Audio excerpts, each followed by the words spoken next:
You have been looking for the signs in the synchronicities, the repeating numbers, and the heavy energy in your chest. You are waiting for the universe to give you a green light that says the separation is finally over. But the truth is, the most profound signs that your soul contract is transitioning are usually the ones that feel the most brutal. They do not feel like a fairy tale.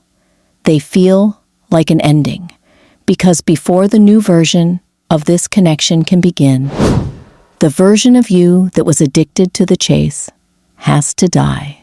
The reason you are stuck in the waiting room of separation is not because you have more lessons to learn or more karma to clear. It is because your nervous system is still wired for the conflict. In psychology, there is a concept called the Anxious-Avoidant Trap. It is a biological loop where one person seeks closeness to soothe their anxiety, and the other person seeks distance to soothe their overwhelm. When you are in this loop, your brain mistakenly identifies the stress of the chase as the depth of the love. But a soul contract is not a life sentence to suffer. It is a developmental container.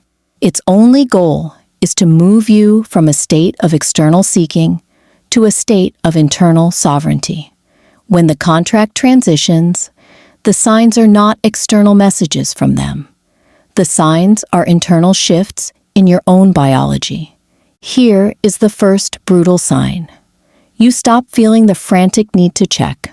For months, or maybe years, your phone has been an extension of your hand.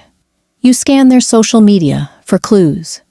You look at their last seen status, like it is a map to their soul. Then, one morning, you wake up and you realize you forgot to check. Not because you are playing a game, and not because you are trying to be strong, but because the dopamine loop has finally run out of fuel.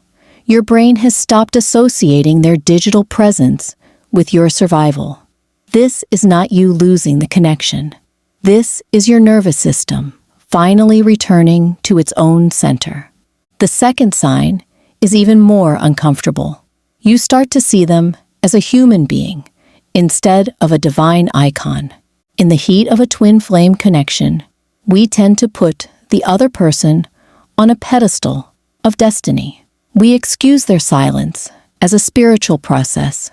We excuse their ghosting as a dark night of the soul. But when the contract shifts, the veil drops.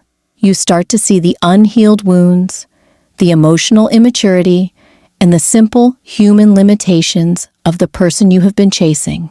You realize that while they may be a soul counterpart, they are also a person who is currently making choices that do not align with your peace. This clarity is the only thing that actually creates the space for a real union to happen, because you can only love a human. You cannot live with a ghost. I remember a woman I worked with named Sarah.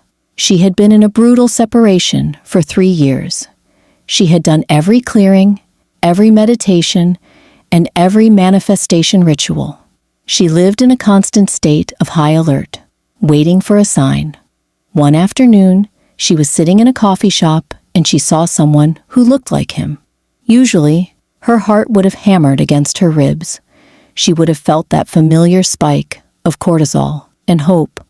But that day, she just felt tired. She looked at her coffee and realized she was exhausted from the performance of waiting. She went home, took down the vision board, and went to sleep. She told me later that it felt like a death.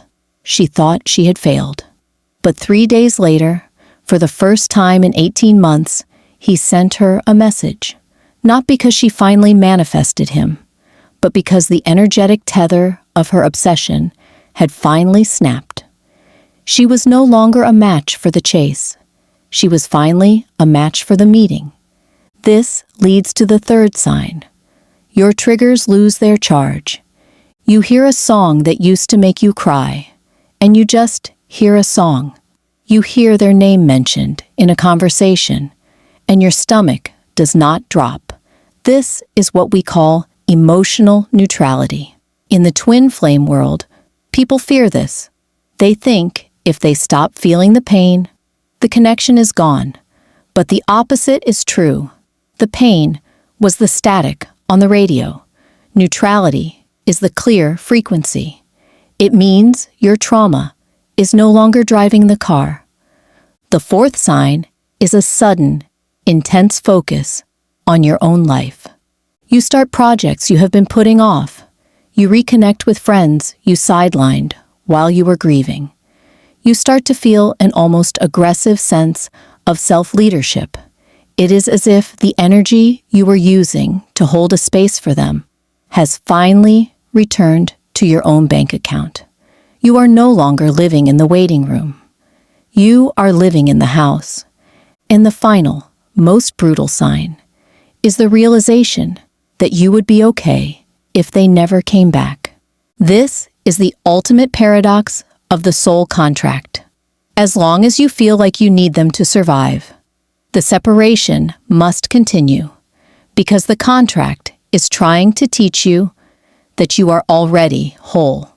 The moment you truly deeply, in your bones, realize that your happiness is not dependent on their return, the lesson is over. The contract has served its purpose. Right now, I want you to do a simple exercise to check your own frequency. It is called the sovereignty scan. Close your eyes if it is safe to do so. Take a deep breath in through your nose, and as you exhale, feel your weight settle into the chair or the floor beneath you. I want you to imagine a golden cord connecting your heart to theirs. Notice how that cord feels. Is it tight? Is it pulling you forward? Is it heavy? Now, I want you to visualize yourself holding a pair of golden shears. With total peace and no anger, I want you to see yourself cutting that cord. Not to end the love, but to end the dependency. Watch the end of the cord that was attached to you pull back into your own heart. Feel your energy returning to you. Say these words out loud or in your mind. I call my power back. I am the one I have been waiting for. Stay with that feeling of fullness for just a moment. This is what sovereignty feels like. It is not cold. It is not lonely. It is solid. If you found yourself resisting that exercise, or if it felt impossible to cut the cord, do not judge yourself. It just means your nervous system is still in the protective state of the chase. That is okay. This work is a practice, not a destination. The signs of union are not found in the stars. They are found in the mirror. When you stop being a chaser, you stop being a match for someone who is running. You become a match for someone who is ready to stand still. If you are ready to stop waiting and start leading your own life, then subscribe. We are building a community here that values truth over tropes and sovereignty over obsession. You are doing the hard work of returning to yourself, and that is the most divine thing you could ever do.